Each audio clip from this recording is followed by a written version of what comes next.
తలమడుగు మండల కేంద్రంతో పాటుగా అతి పురాతనమైన నందిగామ దేవస్థానంకి సంబంధించినటువంటి బండాపూర్ గ్రామాల్లో కార్తీక పౌర్ణమి వేడుకలు భక్తి శ్రద్ధలతో జరిగాయి. ఇక భక్తుల ఆదేశాల మేరకు ఆలయాలు కిటకిటలాడాయి. ఆలయాలు తెల్లవారుజాము నుంచి ప్రత్యేక పూజలు నిర్వహించారు. భక్తుల వేకువజామున కార్తీక దీపాలు వెలిగించి స్వామివారిని దర్శించుకున్నారు. శివనామస్మరణతో ఆలయాలు మారుమోగాయి. కార్తీక దీపాల వెలుతురుతో ఆలయ ప్రాంగణాలు ప్రత్యేక శోభను సంతరించుకున్నాయి.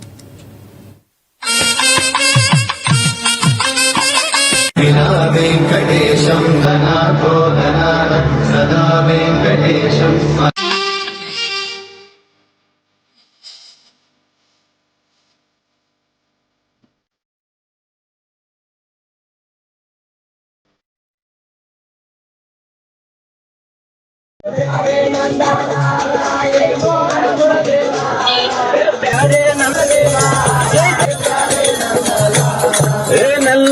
నల్లని వడు